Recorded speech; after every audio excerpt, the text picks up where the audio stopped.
السلام علیکم ورحمت الله وبرکاته.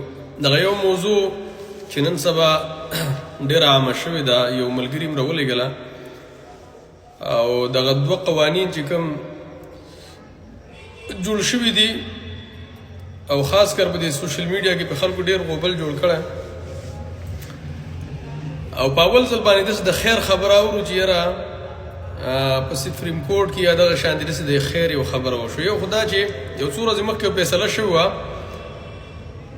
نو په هغه کې حلاله چې کومه عامه زمونږ د ځینې مفتیانو صاحبانو راویستلې وه چې یو سړی ښځې ته طلاق ورکړي، 2-3 ورځې د بل خاوند سره تېرې کړي وغیره، نو دا بیرته د دې دپاره هغه جایز کېږي او دا دې واخلي. حالانکې دا موږ بار بار ویل چې لعن الله المحلل والمحلل له، چې دا څوک حلاله کوي یا د چا دپاره کېدلی شي، په دې دواړو باندې الله لعنت کړی دی.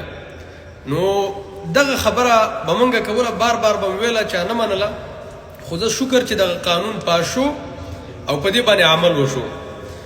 دویمه دا خبره وشوله 13 ورځه، او دا هم ډېره اهمه او د حدیثو د قرآن او حدیث سره سمه خبره وشوله چې که چېرته یو څوک ښځې ته هغه طلاق ورکړي، طلاق په یو مجلس کې، مطلب مخکې موږ ویل چې که یو څوک 100 کرته طلاق ورکړي که په یو مجلس کې، نو دغه یو طلاق واقع کېږي. اوس همدا فیصله وشوله چې یاره د 90 ورځو پورې یا د 90 مطلب 3 میاشتو پورې دننه دغه ښځه اختیار لري چې خاوند ورته رجوع وکړي او د ښځه شي، او حالانکې شرعي طلاق هم واقع کېږي په 3 میاشتو وخت کې، 3 میاشتې وخت غواړي.